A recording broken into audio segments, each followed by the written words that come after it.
ఏడాది క్రితం స్వర్ణాంధ్ర స్వచ్ఛాంధ్ర కార్యక్రమాన్ని ఒక ఉద్యమంగా ప్రారంభించినట్లు సీఎం చంద్రబాబు తెలిపారు. చిత్తూరు జిల్లా నగరిలో ఆయన పర్యటించారు. ఇది ప్రభుత్వం మాత్రమే కాదని మన జీవన విధానం కావాలని పిలుపునిచ్చారు. మనం పీల్చే గాలి స్వచ్ఛంగా ఉండాలి, పరిసరాలు పరిశుభ్రంగా ఉండాలి అని అన్నారు. మెగావాట్లకి 60,000 రూపాయలు ఇస్తే మనం ఒక 25,000 ఇచ్చి మొత్తం 70 నుంచి 95,000 రూపాయలు మీకు సబ్సిడీ ఇస్తాం. ఒకసారి మీరు పెట్టుకుంటే ఇంకెప్పటికి కూడా కరెంటు కొనే పరిస్థితి ఉండదు.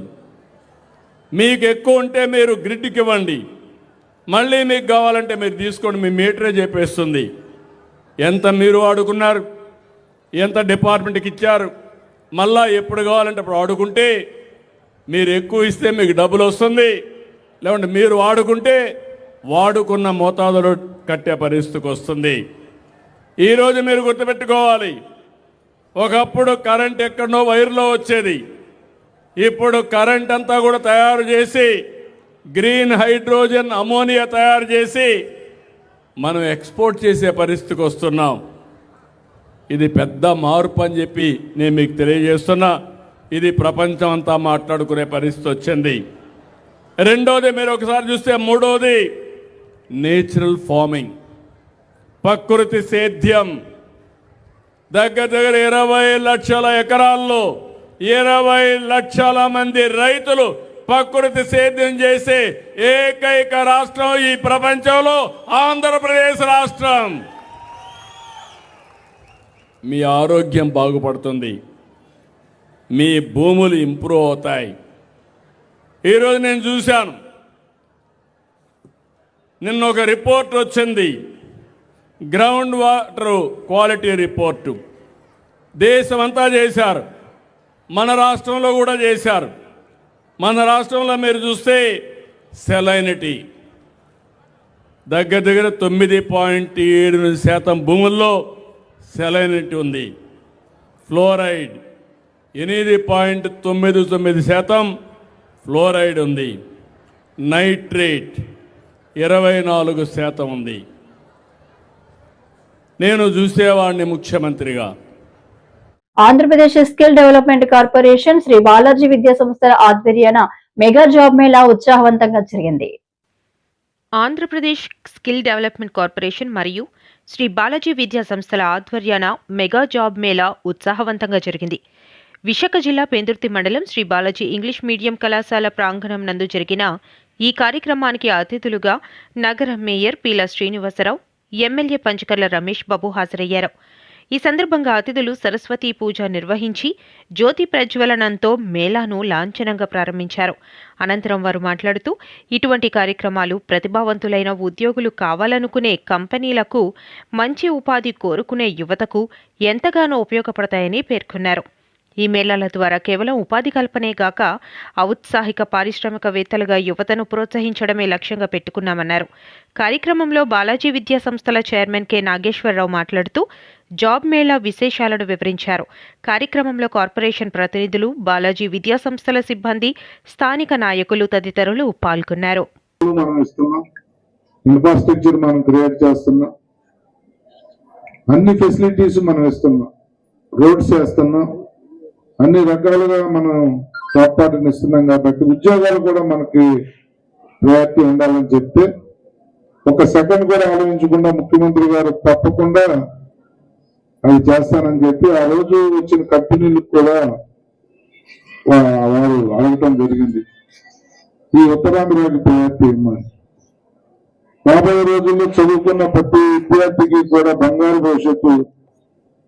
ఎక్కడికో సుదూర ప్రాంతాలకు వెళ్ళి, ఇతర స్టేట్లకు వెళ్ళి, ఇతర దేశాలకు వెళ్ళి మీరు సంపాదించుకునేది ఏదైతే ఉందో, అమ్మా నాన్న దగ్గర ఉంటూ, భార్యాభర్త ఒక దగ్గర ఉంటూ, ఇద్దరు ఉద్యోగస్తులు అయ్యి ఇక్కడే సంపాదించుకునే విధంగా మిమ్మల్ని తీర్చిదిద్దే బాధ్యత ఈ ప్రభుత్వం తీసుకుంటుందని కూడా మీకు మాటిస్తా ఉన్నా. కాదు, 1 yearలో ఈవేళ చంద్రబాబు నాయుడు గారు, లోకేష్ గారు కానీ, పవన్ కళ్యాణ్ గారు వాళ్ళు ఈ రాష్ట్రానికి కష్టపడే విధానాన్ని చూసి ప్రజలు స్పందిస్తున్నారు. ఒక వ్యక్తి స్పందించలేదు. అందరికీ మంచి జరుగుతుంది, దాంట్లో కూడా మంచి జాబులు వస్తాయి. మా పిల్లలకు మంచి జాబులు వస్తాయని తల్లిదండ్రులు కూడా ఆలోచనలో ఉన్నారు. మీరు ఒక సంవత్సరం తర్వాత నన్ను అడగండి ఎంతమంది మన ఆంధ్రప్రదేశ్కి వస్తారు. ఈవేళ అధికారులు కానీ ఏదైతే సంస్థలు కానీ ఈవేళ బాలాజీ స్కూల్ ద్వారాగా ఈవేళ తీసుకున్న ఎండి గారు కానీ ఇవన్నీ కూడా శుభసూచకంగా నేను భావిస్తాను. మన శ్రీకాకుళం పరిశుభ్ర శ్రీకాకుళం స్వచ్ఛతతో ప్రారంభం. మన పరిసరాలను పరిశుభ్రంగా ఉంచుతూ ఆరోగ్యవంతమైన జీవనశైలిని పెంపొందించే దిశగా మనం మరో అడుగు ముందుకు వేశాం. ఈ రోజు శ్రీకాకుళం రూరల్ మండలం శిలగం సింగవలసలో వినూత్నంగా రూపొందించిన స్వచ్ఛ రథాన్ని స్వయంగా ప్రారంభించిన ఎమ్మెల్యే గొండు శంకర్.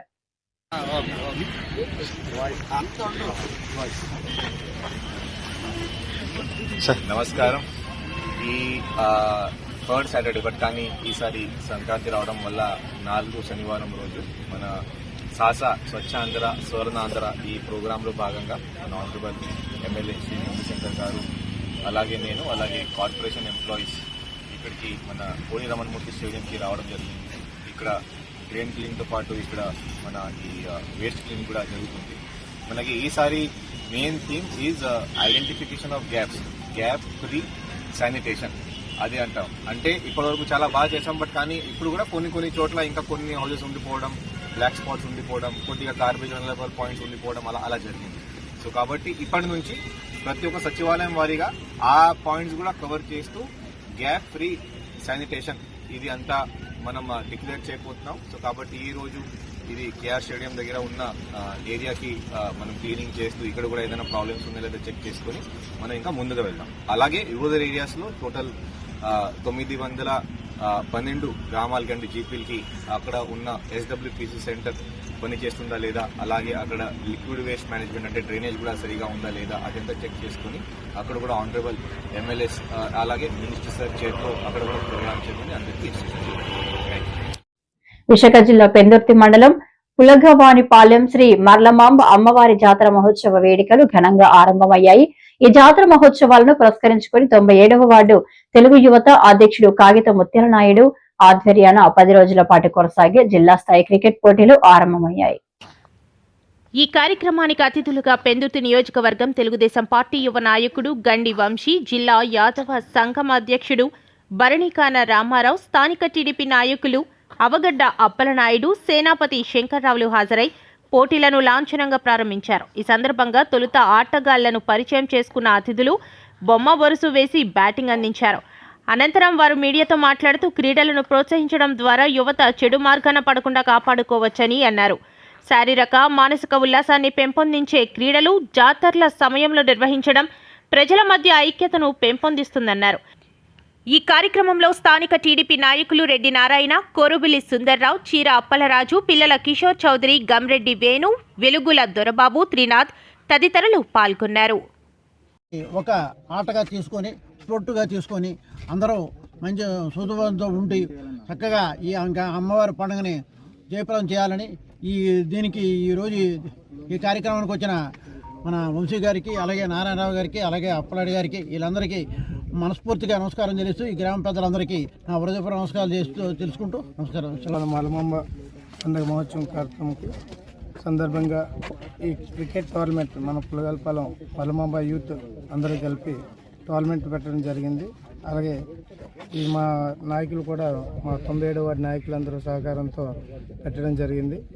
అలాగే 250 మంది పార్టిసిపేట్ చేస్తున్నారు. 25 టీమ్స్, 25 పంచాయతీలు మొత్తం. ఈ మరి 2వ నెల 3వ తారీఖున మల్లమాంబ పండుగ సందర్భంగా ప్రైజ్ మనీ ఆ రోజు డిస్ట్రిబ్యూట్ చేయడం కూడా జరుగుతుంది. ఈ కార్యక్రమానికి ఇచ్చేసిన మన వంశీ గారికి ముఖ్య అతిథులుగా, అలాగే బండికైన బాబురావు గారికి, అలాగే మార్కెట్ కమిటీ చైర్మన్ అప్పలనాయుడు గారికి, అలాగే రెడ్డి నారాయణ గారికి, అలాగే మన శ్రీరప్పరాజు గారు, ఇంకా మిగతా ఈ కార్యక్రమం నిర్వహించడం, ఈ కార్యక్రమంలో పాల్గొనడం మాకు చాలా సంతోషంగా ఉంది. ఆ గ్రామదేవత ఆశీస్సులు ఈ 7 గ్రామాల ప్రజలకి అందరికీ ఇక్కడ పార్టిసిపేట్ చేస్తున్న కుర్రవాళ్ళందరికీ కూడా ఉండాలని మనస్ఫూర్తిగా కోరుకుంటున్నాను. ఈ సందర్భంగా నేను ఒక విషయం చెప్పాలనుకుంటున్నాను. పండుగ అనగానే మహోత్సవం మనం అనుకుంటే జరిగిపోదు. అక్కడ నిర్వాహకులు, పెద్దలు అందరూ కలిసికట్టుగా నిర్వహిస్తేనే ఒక కార్యక్రమం చక్కగా జరుగుతుంది. ఇక్కడ ఇంత మంచి కార్యక్రమం జరుగుతుందంటే ఇక్కడ పెద్దలు వీరందరి సహకారం కలిసికట్టుగా చేయడం చాలా సంతోషంగా ఉంది. ఇటువంటి మంచి కార్యక్రమాలు వాళ్ళు ఎప్పటి నుంచో నిర్వహిస్తున్నారు. వారికి ప్రత్యేకంగా ఆ భగవంతుని ఆ తల్లి ఆశీస్సులు మెండుగా ఉండాలని కోరుకుంటున్నాను. ఇటువంటి మంచి కార్యక్రమాలు వారు ఎన్నో జరుపుకోవాలని మనస్ఫూర్తిగా. వైఎస్ఆర్సీపీ ప్రభుత్వ హయాంలో జరిగిన భూముల సర్వేను తామే చేసినట్లు క్రెడిట్ చోరీ చేయడంపై వైఎస్ జగన్ ప్రజలకు బదులివ్వకుండా ఎదురుదాడి చేస్తున్న రెవెన్యూ మంత్రి సత్యప్రసాద్ తీరుపై మాజీ మంత్రి నాని ఆగ్రహం వ్యక్తం చేశారు. వైఎస్ జగన్ హయాంలో 100% ఖచ్చితత్వంతో తొలిసారి భూ సర్వే చేపడితే దాన్నే ఎప్పటికీ కొనసాగిస్తూ తిరిగి ఆయన పైన విమర్శలు చేయడాన్ని ఆయన తప్పుపట్టారు. ఆయన ఏం మాట్లాడాడు ఒకసారి చూసుకుని ఒకసారి 29/7/2019 తెలుగుదేశం పార్టీ తరఫున నేటి ఆర్థిక శాఖ మంత్రి గారు మొదటిగా నేటి ఎక్కడికి వెళ్ళిపోయాడు జంప 29/7/2019లో అసెంబ్లీలో కేశవ్ గారు ఏం మాట్లాడాడు?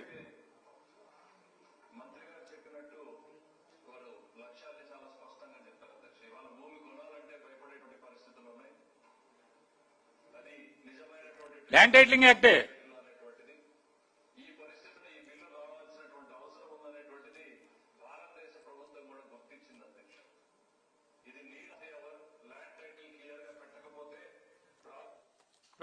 చెప్పండి.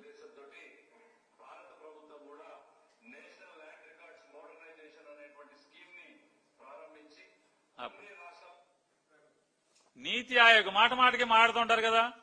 నీతి ఆయోగ్ ఎప్పుడిది 25/11/2019 ఇచ్చింది. ఏమని 10/10/2019 అంటే 10 అంతే మీటింగ్ అని 16/10/2009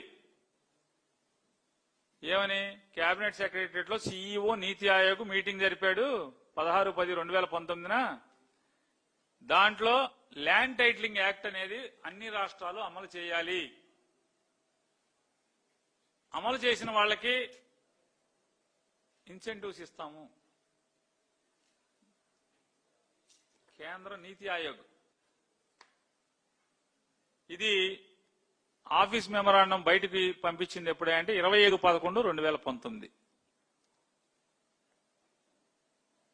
మరి ఆయన అసెంబ్లీలో కూడా నేటి ఆర్థిక శాఖ మంత్రి జగన్ గారు ప్రెస్ మీట్ రోజు మధ్యాహ్నం వెంటనే పరిగెత్తుకొచ్చి పిల్లి మొగ్గలేసినటువంటి పయ్యావులు కేశవ్ గారు అదే మాట కూడా మాట్లాడాడు. కేంద్రం దీన్ని ఆచరిస్తుంది అది ఇది అని చెప్పని. నిన్న జగన్ గారు ప్రెస్ మీట్ అవ్వగానే ఏం మాట్లాడాడు చూడండి ఒకసారి.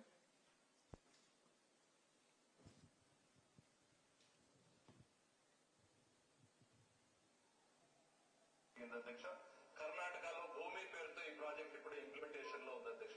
మంత్రి గారు మాట్లాడుతూ ఇట్లాంటిది ఎక్కడైనా ఉందా లేదా ఇట్లాంటి జరుపున్నాను ముందుకు జరుపు ఇంకా దేశానికి కొత్త కావచ్చు కానీ ముందు జరుపు చేస్తే దేశంలో కూడా ఇంకా జరుపు ఇక్కడ స్టార్ట్ అయింది ఇంకొంచెం. ల్యాండ్ టైటిలింగ్ యాక్ట్ డ్రాఫ్ట్ ను బీజేపీ ప్రభుత్వం తెచ్చిందని చెబుతున్న టీడీపీ నేతలు గతంలో వైసీపీని దూషించారని, ఇప్పుడు అదే చట్టంలో భాగమైన రీసర్వేను ఎలా అమలు చేస్తున్నారని అంటే టీడీపీ వారంతా దొంగలేనా అంటూ ధర్మాన ప్రసాదరావు ధ్వజమెత్తారు. ఆయన శుక్రవారం శ్రీకాకుళంలో విలేకరులతో మాట్లాడారు. నీతి ఆయోగ్కి రిఫర్ చేసింది. ఈ అన్ని అధ్యయనాల తరువాత నీతి ఆయోగ్ ఒక డ్రాఫ్ట్ తయారు చేసింది. అదే టైటిలింగ్ యాక్ట్ డ్రాఫ్ట్. అయితే కేంద్ర ప్రభుత్వం ఎందుకు చట్టం చేయలేదు?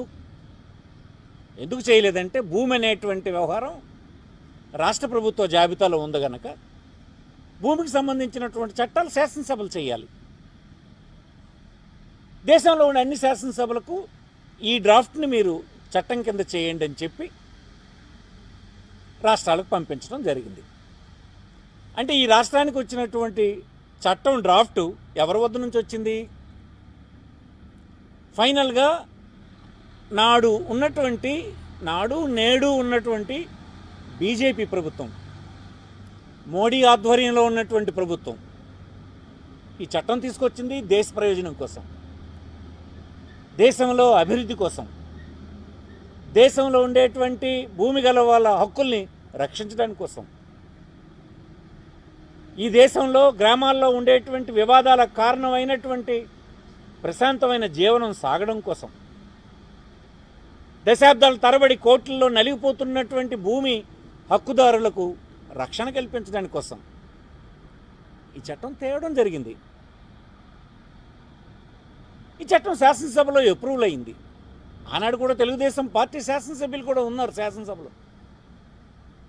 మీరు చట్టం చూడలేదు ఆ రోజు? ఎందుకు శాసనసభలో మీరు దాన్ని బహిష్కరించలేదు? ఆనాడు చట్టం అది చట్టం చేయబడదంటే ఆ చట్టాన్ని అంగీకరించిన మీరందరూ కూడా దొంగలే కదా. అలాగైతే మీరు చెప్పిన ప్రకారం దొంగలే. కొండమల్లిపూడి గిరిజనుల సాగులో ఉన్న భూములకు హక్కులు కల్పించాలని సిపిఎం జిల్లా కార్యదర్శి సూర్యనారాయణ శనివారం ఎస్కోటాలో జరిగిన ధర్నాలో ఆయన మాట్లాడుతూ, మాకే హక్కు పత్రాలు ఇస్తామని నమ్మించి రెవెన్యూ అధికారులు రికార్డులను తారుమారు చేసి గిరిజనుల పొట్ట కొట్టారని అన్నారు. గర్పమపేట రెవెన్యూ పరిధిలో ఉన్న కొండమల్లిపూడి గ్రామంలో దాదాపు 70 ఏళ్ళ నుండి వాళ్ళ తాతల ముత్తాతల నుండి గిరిజనులు అక్కడ మొక్కలు వేసుకొని పంటలు పండించుకొని ఇళ్ల స్థలాల మీద అనుభవంలో ఉన్నారు. ఈ రోజుకి వచ్చేసరికి రెవెన్యూ యంత్రాంగం అక్కడ రికార్డుల్ని తారుమారు చేసి మొత్తం ఆ భూమిని అంతా జరైత్ అని చెప్పేసి దాన్ని రికార్డు ట్యాంపరింగ్ చేసి మొత్తం ఆ రకంగా అక్కడున్న కొంతమంది పెత్తందారులకి భూస్వాములకి దఖలపడే విధంగా ఈ చట్టాలని తయారు చేసి కాగితాలు ఇచ్చారు. కానీ అదే సందర్భంలో అక్కడ గిరిజనులకు పట్టాలు కూడా ఇచ్చారు. ఆ పట్టాలు ఇప్పుడు అడిగితే ఈ పట్టాకి సంబంధం లేదు, నాకు తెలియదని ఎంఆర్ఓ గారు అంటారు. పట్టా ఇచ్చింది ఎంఆర్ఓ గారు, అప్పుడున్న ఎంఆర్ఓ గారు. ఇప్పుడు ఆయన స్టాంప్ వేసి ఇచ్చి రాజముద్ర వేసి ఇచ్చింది, ఈవేళ పనికిలేదని చెప్పేసి ఎంఆర్ఓ గారు చెప్తున్నారు. కాబట్టి ఈరోజు గత జూన్ జూలై నుండి కూడా ఈ ఎంఆర్ఓ ఆఫీస్ దగ్గర మేము అనేక సార్లు ఇక్కడికి వచ్చి ఆ భూమి సంగతి తేల్చండి అంటే, లేదు మీకే హక్కులు తగలబడతాయి, మీకే వస్తాయని చెప్పి ఇప్పటివరకు చెప్పి ఇప్పుడే మీకు అది కాదని చెప్పేసి ఎంఆర్ఓ గారు చెప్పడం, ఇప్పుడు 4 ఎకరాలకు ఏదో కాగితాలు రాసిస్తానని చెప్పి ఏదో చెప్తున్నారు. ఎలాంటి సందర్భం వచ్చినప్పుడు కాగితాలు అంటారు, తర్వాత ఏమో వాళ్ళకి మాకు తగు పెట్టే పరిస్థితి. ఈ రోజు దాని మీద చెట్లు వాళ్ళు ఎప్పుడు వేసుకుని పెంచుకున్న చెట్లు ఆ చెట్లు నరికారని చెప్పేసి మీరు స్టేషన్కి రండి అని చెప్పేసి వాడు కంప్లైంట్ ఇచ్చాడు కాబట్టి స్టేషన్కి రండి అని చెప్పేసి నిన్న స్టేషన్లో పెట్టడం, ఆ రకంగా వాళ్ళకి ఇబ్బంది పెట్టడం, పోలీసు వారు వాళ్ళ చర్యలన్నీ వాళ్ళ పద్ధతిలో వాళ్ళు చేశారు. అదిరించి బెదిరించి పోలీస్ కేసు పెడతాం, అలాగే ఎలాగని వెళ్తే కుదరదని చెప్పి చెప్పడం. రాత్రి పిల్లాది మొదలు ఇక్కడ ఉన్నారు. కానీ ఈ రోజు మేము చెప్తున్నది ఏంటంటే, వీళ్ళ ఆదివాసులు గిరిజనులు వాళ్ళకి ఎక్కడైనా భూమి ఉంటే ప్రభుత్వ భూమి ఉన్న ఇతరత్రా ఉన్న భూములు ఇచ్చి వాళ్ళకి భరోసా కల్పించి వాళ్ళకి ఆదుకోవాల్సిన పరిస్థితి ప్రభుత్వాలకు ఉంది. వచ్చిన ప్రతి ప్రభుత్వం చెప్తుంది అదే. కానీ ఈ రోజు అక్కడికి గిరిజనులు కేవలం 15-20 కుటుంబాలు ఈ రోజు అక్కడ అనుభవంలో ఉన్న భూమిని కూడా వాళ్ళకి దక్కకుండా చేసే పరిస్థితి ఈ రోజు రెవెన్యూ యంత్రాంగం చేస్తుంది. ఇది సరైనది కాదు. ఇప్పటికీ మేము చెప్తున్నాం, ఆ జరాయితీ ఫణీందర్ రాజు కాదు ఇంకోటి ఎవడైనా కానీ అక్కడ జరాయితీలు సృష్టించబడ్డాయి, రికార్డులు ట్యాంపరింగ్ చేశారు. అప్పుడున్న అధికారులు కానీ ఇప్పుడున్న కానీ మొత్తం రికార్డులంతా మార్చారు. రికార్డులు మార్చబట్టే ఈ రకంగా కాగితం ఉంది కాబట్టి మేము కాగితంలో ఉంది మేము చూసుకోవడం చెప్తున్నాం. కాబట్టి మేము అంటున్నది ఏంటంటే, మొత్తం అక్కడ ఉన్న భూమి అంతా కూడా గిరిజనులకే చెందాలి. గత 70 ఏళ్ల నుండి అనుభవం ఉన్నారు కాబట్టి ఆ రకంగా వాళ్ళు ఏ కోర్టుకు వెళ్ళినా ఏ చట్టాలకు వెళ్ళినా వాళ్ళ ఏ కాగితాలు తీసుకొచ్చినా ఖచ్చితంగా సిపిఎం పార్టీగా గిరిజనుల వెనక మేము ఉంటాం. ఆ గిరిజనులకు ఆ భూములు చెట్లు మొక్క అడవి చెందేదాకా పోరాడతాం. కాబట్టి ఇటువంటి రికార్డులు తారుమారు చేస్తే అంగీకరించలేదు. ఇప్పటికైనా